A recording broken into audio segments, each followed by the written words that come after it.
Can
I introduce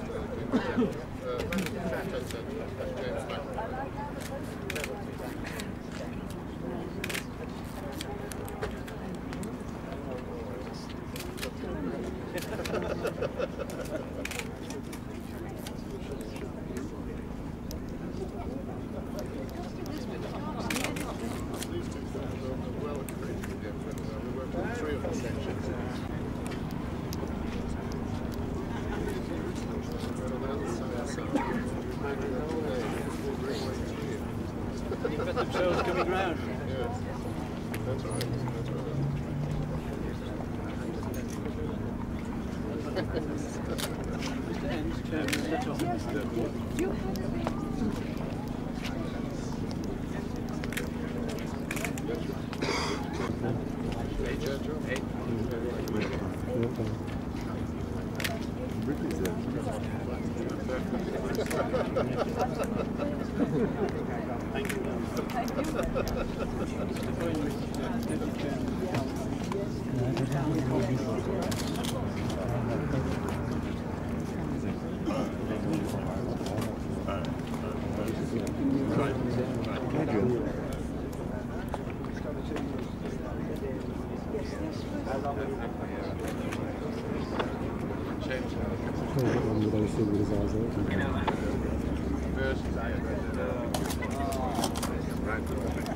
Trying to eat flat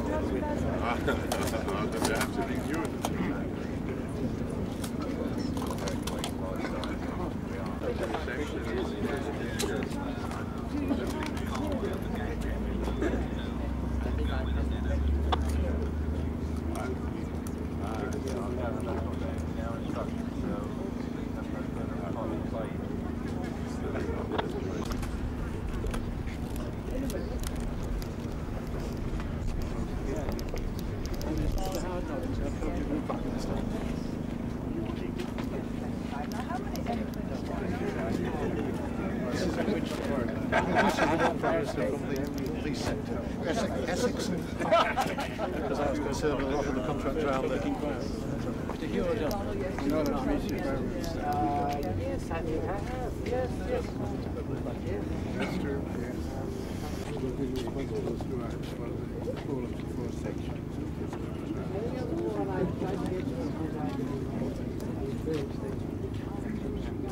Well, every contract's got its own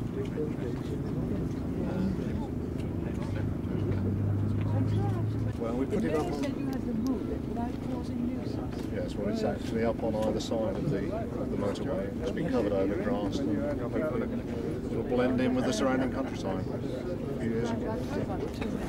Unfortunately, you can't see it.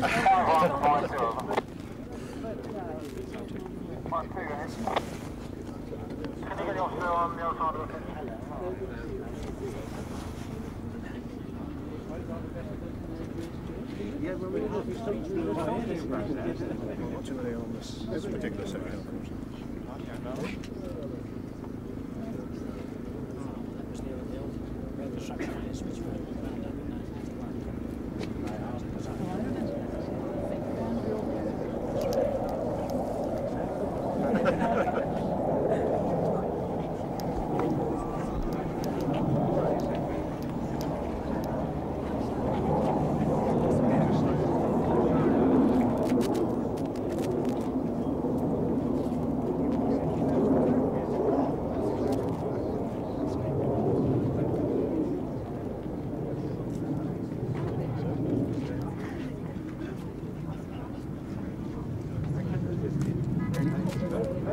Very guilty.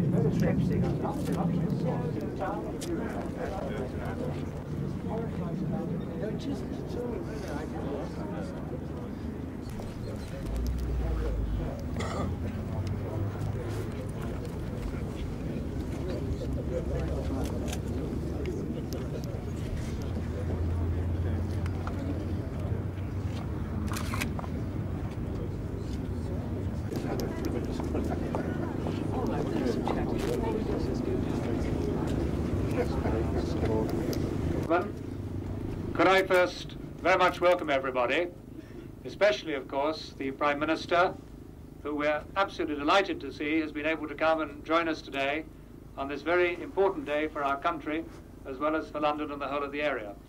And might I say, if I can pick out one other person here only, how delighted I am to see my predecessor, the former Secretary of State for Transport, who's been so involved in today's affairs, couldn't possibly resist, and is obviously rightly here with us today, Nick Ridley. Prime Minister, I want to say practically nothing, because this is very much a day for the contractors, the engineers, and all the people who put this wonderful orbital motorway together. And the consulting engineers who have been involved in the construction of this final section of the M25. It is a great honour for the construction industry, Prime Minister, on behalf of all the many thousands of people who have been involved in the engineering and the construction, when I say that we are delighted that their efforts are recognised in this way. Projects on this scale affect many people, both in their working and private lives. The local highway authorities, the police, British Rail, and all the statutory undertakers, Sir Alfred McAlpine Fairclough Consortium, Edmund Nuttall, Cutler and Helen, and Balfour Beatty, that I now hand over this last section of the M25 to you, Prime Minister.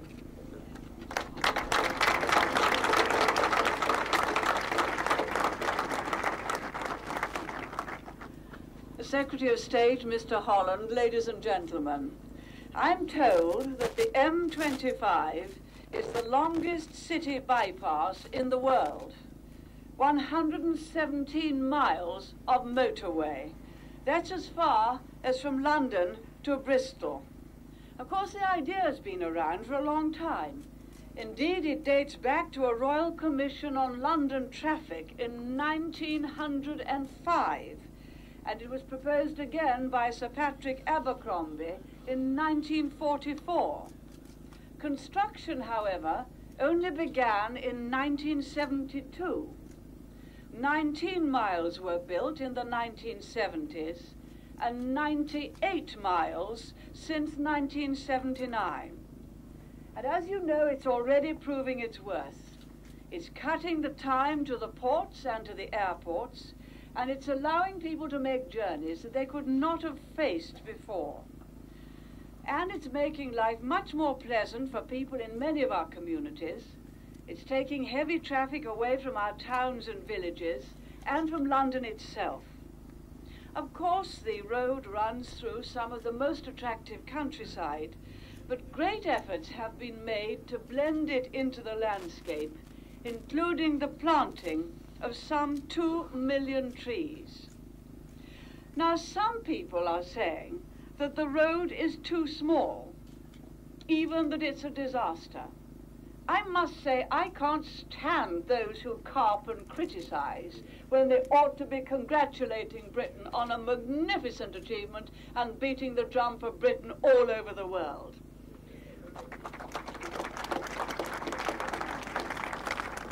Indeed, some of their criticism puts me in mind of an old saying about Sainsbury's. The saying is, nobody shops at Sainsbury's because of the queues. Its popularity is a mark of its success, not of its failure. Now, as you know, enormous amounts of traffic are already using the motorway, and that's why we've announced the widening of one major section of the road, and why we've announced the construction of a new bridge at Dartford.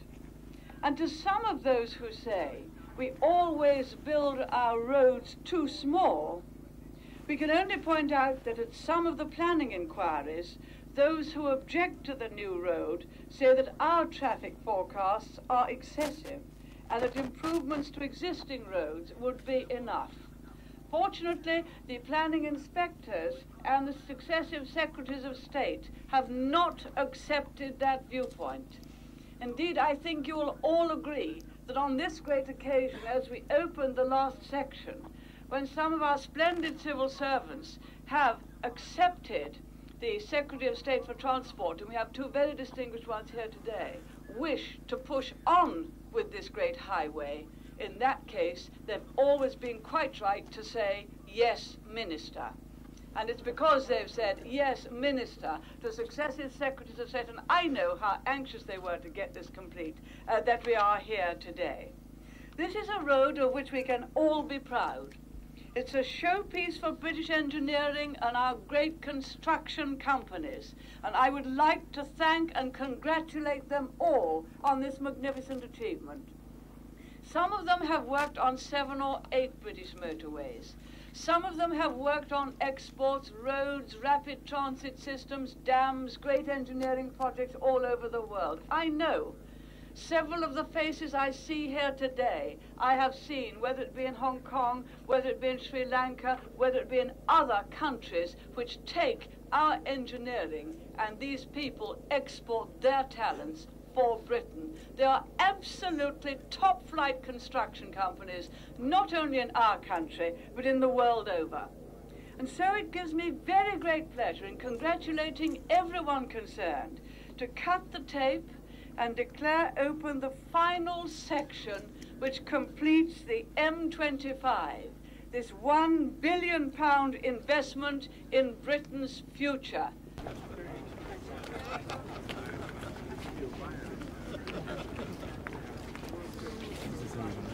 Now, which way are we going to put the code? There's the middle one. We'll move them all to that side, shall we?